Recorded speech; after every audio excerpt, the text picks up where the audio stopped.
সাগরে আছে মাছ, নদীতে আছে ঢেউ, শালি তোকে বিয়ে করবে, থামতে পারবে না কেউ। জান বাঁশের পাতা খুসখুসে, লাউয়ের পাতা লরম, তোমার ঠোঁটে কিস করতে লাগে আমায় শরম। কে রে? এই কার সাথে কথা বলছিস ফোনে? স্যার মালার সাথে। বাঁশবাগানের মাথার উপর চাঁদ উঠেছে, ওই সবার একটা জিএফ আছে, আমার জিএফ কই? এই তুই একটা ছোড়া বলতো। আতা গাছে তোতা পাখি, ডালিম গাছে মৌ, আপনার মেয়েকে বিয়ে করে বানাবো ওই বউ।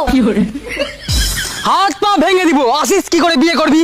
টিনের চালে বৃষ্টি পড়ে মাটিতে হয় কাদা, আপনার সামনে বিয়ে করবে, থামতে পারবে না কার বাপ দাদা।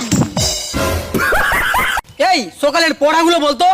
সকালে পড়া, ভোর হলো ডোর খোলো বউগুলো উঠোরে, থালা বাসন রাখা আছে ভালো করে মাজরে। এই বলতো পৃথিবীতে ভালো স্বামী কে?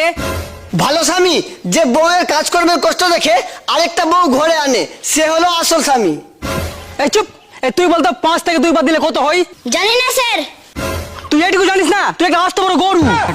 স্যার আমি গরু না, আমি তো ছোট, আমি তো বাছুর। সুচ হয়ে ঢুকে আর ফল হয়ে বের হয়, এর একটা উদাহরণ দে তো। উদাহরণ দিব, আজকালকার টিউশনের মাস্টার। কেমনি রে? টিউশন মাস্টার হয়ে বাড়িতে ঢোকে আর জামাই হয়ে বের হয়। মনে কর তোর গার্লফ্রেন্ড আর তোর বেস্ট ফ্রেন্ড দুজনে একসাথে পানিতে ডুবে যাচ্ছে, তাহলে তুই কাকে বাঁচাবি? এক সালাকেও বাঁচাবো না, ওরা দুজন একসাথে পানিতে কি করছিল?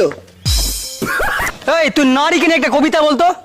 নারীকে নিয়ে, নারী তুমি করিও না রূপের বড়াই, সবাই তো জানে তোমাদের প্রিয় বন্ধু রান্নাঘরের কোড়াই। যতই দেখাও তুমি রূপের ঝর্ণা, করতেই হবে তোমাকে তরকারি রান্না। স্যার আপনার চেন খোলা। Thank you. কি বলেন স্যার? ঠেঙে গু? ঠেঙে গু না রে পাগল, থ্যাংক ইউ এটা হলো ইংলিশ শব্দ। ওইটা না বলে আরেকটা বলতে পারতেন, ভাড়ে গু ভাড়ে গু।